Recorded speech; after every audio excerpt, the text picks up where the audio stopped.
Good morning everyone, কেমন আছো তোমরা সবাই? আশা করছি সবাই খুব খুব ভালো আছো। সুজিত পিএল ব্লগে তোমাদের অনেক অনেক স্বাগত আর অনেক অনেক ভালোবাসা জানিয়ে আজকের ব্লগটা আমি শুরু করছি। সকালবেলা উঠেই বাসি যেটুখানি কাজকর্ম থাকে আর কি সেগুলো করে নিয়েই চলে এসেছি হচ্ছে আজকে চা বানাতে।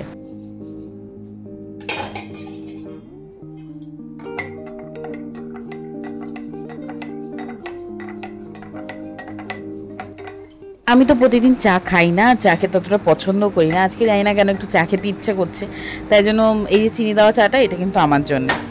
আমারও তো চিনি ছাড়া চা একদম পছন্দ হয় না।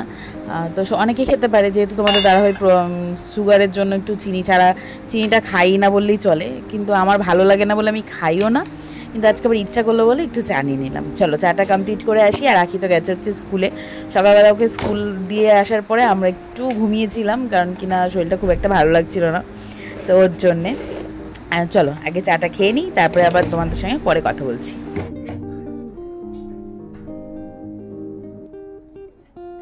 স্নান কমপ্লিট হয়ে গেছে, এখন করে ফেলেছি হচ্ছে টিফিন রেডি করেছি হচ্ছে চাউমিন। তোমাদের সঙ্গে এইগুলো আর কিছু শেয়ার করলাম না, কারণ সেরকম কিছু শেয়ার করার মতন ছিল না। আর বিশেষ করে কী বলতো, আখি তো বাড়িতে ছিল না, কে ভিডিওটা করে দেবে। অ্যাকচুয়ালি আমার ট্রাইপডটা এমনভাবেই ভেঙে গেছে না যে এখন আর কোনো কাজ করতে পারছি না। তো চাউমিনটা কিন্তু দেখতে বেশ সুন্দর হয়েছে। আর এরকম টাইপের চাউমিনই কিন্তু আমার বেশ ভালো লাগে, আলু দিয়ে ডিম দিয়ে। সেই ছোটোবেলায় স্কুলের টিফিনের কথা মনে পড়ে যায়। এই আর কি, চলো খাওয়া দাওয়াটা কমপ্লিট করে নিই। এর মধ্যে মা ফোন করেছে। মা তো সকালে একবার, দুপুরে একবার, রাতে একবার। মায়ের সঙ্গে আমরা 3বার কথা বলেই থাকি, ভালোও লাগে। আর কথা শুরু করলে শেষ হয় না, এরম টাইপের আর কি। মা তারপর লাস্টে বলে যে তুই এবারে রাখি, পরে কথা বলছি। এই আর কি, মার কাজ বন্ধ হয়ে যায়। তো এই মার সঙ্গেই কথাবার্তা বলছিলাম। চলো খাবারটা খেয়েও নিই, মার সঙ্গে গল্প করে নিই, তারপর পরে আসছি। আজকে দুপুরবেলা সেরকম একটা রান্নাবান্না নেই, কারণ কিনা মাছের ঝোল রান্না করা আছে।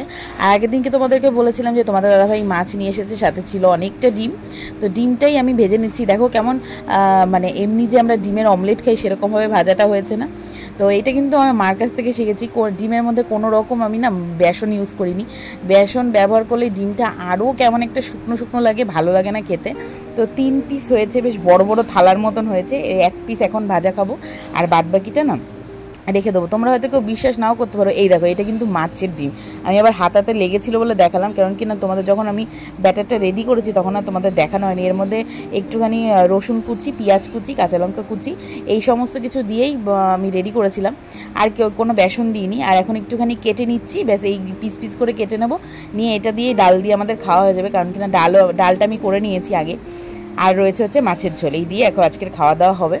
আর এই বাদবাকি যেটা রয়েছে সেটা রেখে দেবো রাত্রিবেলা একটু ডিমের যে তরকারি করে না, মাছের ডিমের মানে ঝোল তরকারি যেটাই বলো, তো সেটাই ভাবছি করব।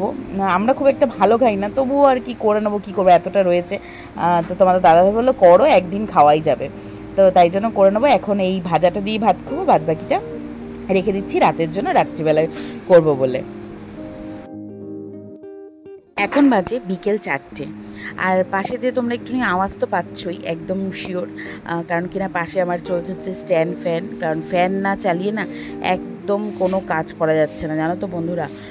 গরম তো মানে যাচ্ছেই না, কি আর বলবো। বৃষ্টি হচ্ছে না, যেখানে বৃষ্টির কোনো প্রয়োজন নেই সেখানে প্রচুর পরিমাণে বৃষ্টি হচ্ছে, যেখানে বৃষ্টির দরকার সেখানে বৃষ্টি হচ্ছে না। রাখির যেই আনন্দটা, সেই আনন্দটা কেন আমি সেটা দেখাচ্ছি।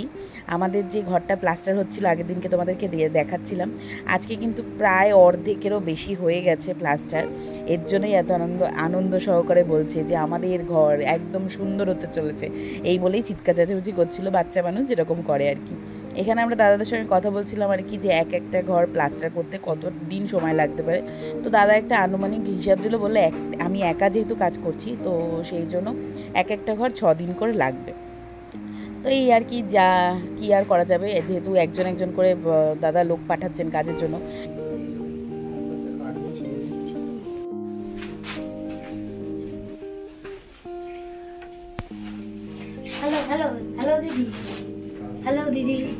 আমাদের দরজার ফ্রেম চলে এসেছে, এই দেখো।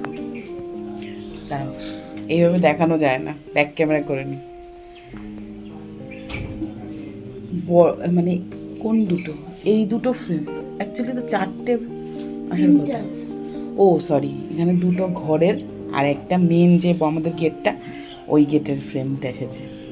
তাও দেখাচ্ছি, এই যে এই হচ্ছে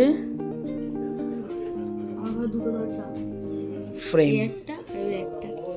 আচ্ছা, এই ফ্রেমগুলো কি কাঠের নাকি ওই ফাইবার আমি বুঝতে পারছি না, এটা আমার বর বলতে পারবে।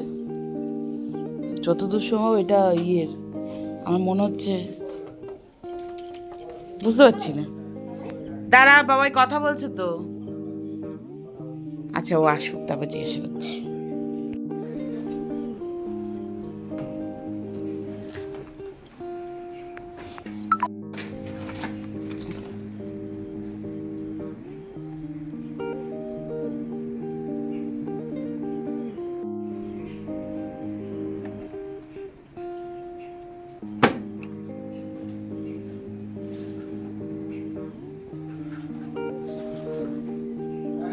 চালালাম তো, জল আসেনি? হ্যাঁ, আচ্ছা, তোমাদের দাদাভাইকে জিজ্ঞেস করলাম যে আমাদের এটা, মানে আমার তো, আমি জানতাম যে এটা অ্যাকচুয়ালি কাঠের না, এটা ফাইবারের। আমাদের প্রথম থেকে ইচ্ছে ছিল এটা ফাইবারের নেওয়া। ফাইবারের এটা কিন্তু ফাঁপা নয়, বুঝতে পারো তো, একদম ঠিক যেটা হয় আর কি, একদম সলিড। এটা নেওয়ার আমাদের একটা বিশেষ কারণ আছে। এখানে এলাকাতে বেশি একটা কাঠের জিনিস খুব একটা ইউজ করা যায় না। আমাদের এই বাড়িতে প্রচুর পরিমাণে উইয়ের সমস্যা, তাই জন্য আমরা ডিসিশন নিয়েছি যে এই টাইপের, এই সলিড জিনিসগুলো, মানে ফাইবারের সলিড যেগুলো, এইগুলো দিয়ে আমরা ফ্রেম, দরজা সব কিছুই করবো। কাঠের একটাই দরজা হবে, বাট ওটা ঠাকুরের কাছে চাইছি যেন ওটা ভালো থাকে, তো এই আর কি। আর এখানে আর কি খুব যেহেতু উইয়ের উৎপাত, সেই জন্যই এই ডিসিশন নেওয়া যে ফ্রেমগুলো অন্ততপক্ষে যেন ফাইবারের হয়ে থাকে। ফ্রেমে আমাদের যে ঘরে আপাতত আছি আমরা, আপাতত বলতে আমার শ্বশুরমশাইয়ের ঘরে যে কাজগুলো করা ছিল, একটা কাঠও আসতো নেই, সমস্ত উইয়ে খেয়ে নিয়েছে। বলে যে ভালো কাঠ নাকি, ভালো খারাপ আমি অত কাঠের কিছু বুঝি না, তো আমার আগেকার দিনের কাঠের কাজ সেটা তো ভালোই ভালোই ছিল, বাট সেটা যখন ধ্বংস করে ফেলেছে, তো এখনের কাঠ তো করতেই পারে। তো এটাও আর কি ওইসব চিন্তাভাবনা করেই এই ফ্রেমটা আমাদের নেওয়া হয়েছে। জানি না কতটা কি বোঝাতে পারলাম। আর যেহেতু উইয়ের খুব উৎপাত, তাই জন্য কাঠের ফ্রেম আমাদের করা হচ্ছে না, করা হচ্ছে ফাইবারের ফ্রেম। আমি এখন এখানে দাঁড়িয়ে আছি, পাম্প চালানো হয়েছে, ওপরে জলটা তুলে রাখছি। আমাদের তো তোমাদের, ও কি রোদ, ওপরে গিয়ে না দাঁড়ানো যাচ্ছে না, গেছিলাম উপরে। তো আমাদের পাম্প ট্যাঙ্কিটা তো আমাদের এই ছাদে নিয়ে আসা হয়েছে, তোমাদেরকে দেখানো হয়নি, চলো ওপরে গিয়ে দেখাবো। আর ওই ঘরের জন্য জল ব্যবস্থা, এখান থেকে একটা জায়গা থেকে জল যাচ্ছে আপাতত। তো এই আর কি, এইভাবেই চালানো হচ্ছে বিষয়টা। তো ওপরে আমাদের পাইপ দিয়ে জল উঠছে, এখন আমাদের পাইপের যত যা আছে সমস্ত কিছু ওই ঘরেই রয়েছে। আমাদেরটা যতক্ষণ না কমপ্লিট হচ্ছে ততক্ষণ তো আমরা কিছু করতে পারছি না। চেষ্টা করছি জানো তো, যতটা তাড়াতাড়ি সম্ভব হয়ে যায় আমরা যেন এই ঘরে চলে আসতে পারি। কারণ মানে এখন আর বিরক্ত ধরে যাচ্ছে, আমি জানি না কেন, হয়তো সবারই হয়তো এরকমই হয় যে এখন কতটা তাড়াতাড়ি কমপ্লিট হয়। তাই দাদাদেরকে বলছিলাম যে দাদা যতটা তাড়াতাড়ি হয় করুন, কিন্তু বলে কি হবে বলো, ওনাদেরও তো হাত, এটা তো আর মেশিন নয়। এটা হচ্ছে ব্যালকনি, এটা আমার সাধের ব্যালকনি হতে চলেছে, এখনও তো কমপ্লিট হয়নি, হবে যখন তখন তো তোমাদের সঙ্গে অবশ্যই শেয়ার করব। আজকে ভাবলাম তোমাদেরকে একটু দেখাই। আর এই যে এখানে একটা ঘর হচ্ছে এক্সট্রা করে ওপরে, ওই যেটা আর কি চিলা কোঠার ঘর থাকে তার থেকে একটু বড়ই হচ্ছে ঘরটা, সেটা ভবিষ্যতে আমাদের কাজে লেগে যাবে। আর এই ঘরটা ব্যবহার হবে এই যে তোমাদের দাদাভাইয়ের জন্য।